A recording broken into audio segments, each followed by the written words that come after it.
এই বাংলাদেশে 5 আগস্টের পরে একটা অস্থিতিশীল পরিবেশ চলছে, একটা শূন্যতার পরিবেশ চলছে।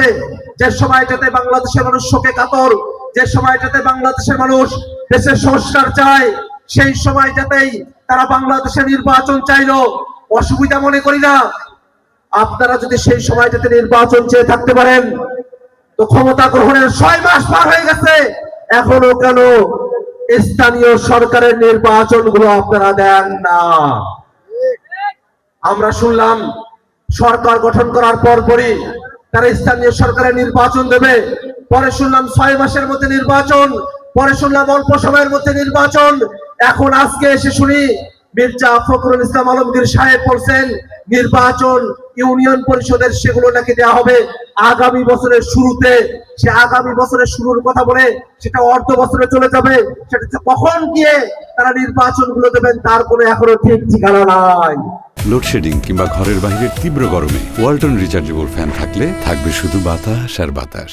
তারা নির্বাচন কেন দিতে চায় না? কারণ জেলা পরিষদে তারা তাদের লোক বসায়। নির্বাচন দিতে চায় না কারণ সিটি কর্পোরেশনে তারা তাদের লোক বসায়।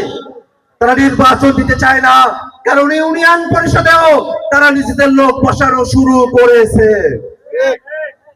ভাইরা, দেশটা পরিচালিত হওয়ার কথা গণতান্ত্রিক ভাবে, কিন্তু দেশটা গণতান্ত্রিক ভাবে আর নয়।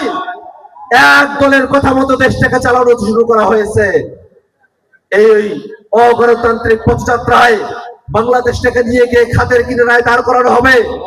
আমরা আর হাসিনার আমলের মতো করে বাংলাদেশের সবকিছুকে দখল করে ফেলা হবে। হাসিনা একটা পাতানো নির্বাচন করত, আর এরা নির্বাচনও দেয় না, প্রশাসন বসায় দিয়ে নিজের দলের লোক দিয়ে কাজ চালায়।